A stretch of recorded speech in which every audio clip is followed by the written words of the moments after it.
Today we are joined by Michael Scott, the CISO at Immuta, a data security startup and rising star in the data access governance and access control space, or data governance and access control space. This is evidenced by their recent rounds of successful investments and continued rapid growth. Welcome, Michael. Thank you. Thanks for having me. Do you get many people quoting the office at you, the American office? Yeah, weekly. Weekly. Yeah, it's funny. The show hasn't had a new episode in like a decade, and weekly I get some reference to it. Someone even said, "Oh, you're named after the TV show." It's like, okay. Great. Yeah, just thought I'd throw that one in there. But obviously, we know you've got over 25 years of experience in analyzing threats, mitigating risks, providing policy direction, and empowering influential organizations to practical, scalable security solutions. I think it's safe to say that you qualify as or qualify for a CISO veteran status. Yeah, I feel like the gray hair, demonstrates it. I'm really only like 35 years old. Yeah. Yeah, me too. I've been doing this since I was 10. Yeah. You've got the Jack Dorsey going on. It's interesting because when I was, the role didn't even really exist whenever I first got into security, maybe a couple of really, really large organizations, but overall, you just didn't see the CISO title, and a lot of companies didn't even have dedicated security back then. So it's been a wild ride. I think we put a slide together while I was at Optiv, kind of showing the technical journey. And when I got into security, there were about 8 security solutions on the market.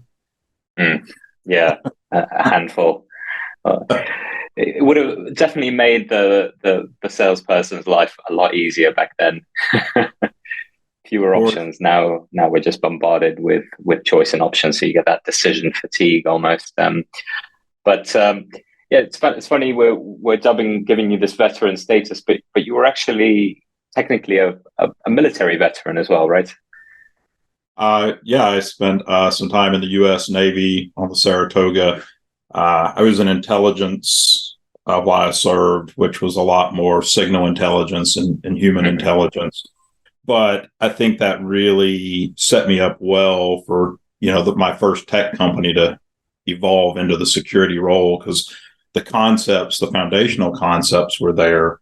But I also think I had probably a enormous amount of self-confidence. And I'm not saying that's like a bad thing, but after presenting to, military officers at 18 years old and instructing pilots on what their flight plan was to avoid, bad consequences, it kind of changes your perspective. And so, I've always just jumped out and like put my hand up for roles. And, even if I was really not certain that I knew enough to even accomplish them earlier in my career, it was like, I'll figure it out. And I have. So, it was, I think it helped me a lot there, and also helped me how to deal with people. When you're on a vessel with 5,000 other people in close quarters, you learn really quickly that the human element is really important. And I think we all agree in security, that's probably one of the most important elements. And if you can really touch people and get their attention and capture just a moment of thought from them, you can make some progress in your program.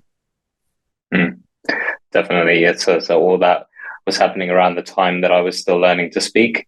And so from the military into Optiv, which was a kind of startup at the time, it seems you have a track record of working with startups, which is great. I'm all for the entrepreneurial spirit. But what was it, but in particular, that kind of attracted you to the CISO role, or was it more of like an organic progression?